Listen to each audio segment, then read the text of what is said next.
Hi, I'm Dr. Kurt Woeller. If you've ever given a supplement and it makes your child worse, whether they have a lack of language or they lose eye contact or they become more hyper or agitated, it's very important to backtrack and figure out what supplement you gave, because many times I've seen parents will actually give a group of supplements at the same time. This is why I always encourage start slow, start low with your dosing and start slow, and add one new supplement every 1 to 2, sometimes 3 days if you know that your child has some underlying sensitivities. Now, some supplements agree with kids quite well and others don't. Okay, for example, B vitamins are something that all of our bodies need in a wide variety of forms: B1, B2, B3, B5, B6, and for most individuals they take them just fine. However, some B vitamins like B6 may cause some hyperactivity or certain individuals to feel overstimulated, and this certainly can occur with individuals on the autism spectrum. Okay, so B vitamins, just to be aware, can increase hyperactivity at times, and so it's something to be aware of when you actually start that supplement. Other things like cod liver oil, which is something that's been used for years in the biomedical community, has on occasion also caused hyperactivity in some kids. Now, there can be a couple reasons for this. One is the flavoring that might be in the cod liver oil. Some kids have what are called phenol sensitivities, which many times makes them more reactive to food coloring or food dye, okay, or flavoring, excuse me.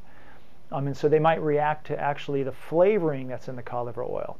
Sometimes a child can become hyperactive because they can't quite process the oil itself, and sometimes that will stimulate the nervous system, and hyperactivity can ensue. Okay, if that occurs with cod liver oil particularly, one of the things that you can use is something called carnitine. Carnitine 500 to 1,000 milligrams a day many times will help to transport that oil or that fat into the cells more effectively to be used as metabolic energy, and the hyperactivity can go away. If it doesn't, clearly you can stop that supplement and try something else. One of the other things I've seen from time to time is the use of single amino acids, whether it's taurine, whether it's GABA, or a number of other different types of amino acid supplements.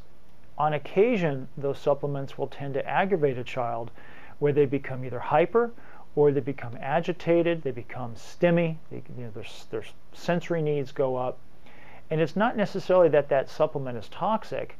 Most of these kids, when that's occurring, have some underlying bacterial imbalance in the digestive tract, also called dysbiosis.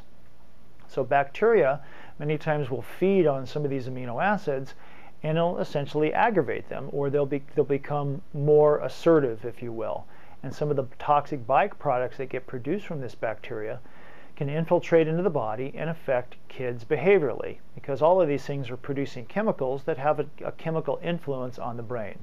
So if you see that type of thing happen when you're actually using an amino acid supplement or an amino acid blend, think gut problem. There's some underlying gut problem going on. And so one of the things you want to do is look to do a stool test, a comprehensive digestive stool analysis from many of the different labs like Doctor's Data, Great Plains, or even an organic acid test. The one that I use specifically is from Great Plains, to see if there's any toxic byproducts of bacteria and yeast, which are quite common. Okay, so just a few hints with respects to a few supplements that you may actually implement for your child, and many times they work great, but sometimes there's some behavioral things that can come about.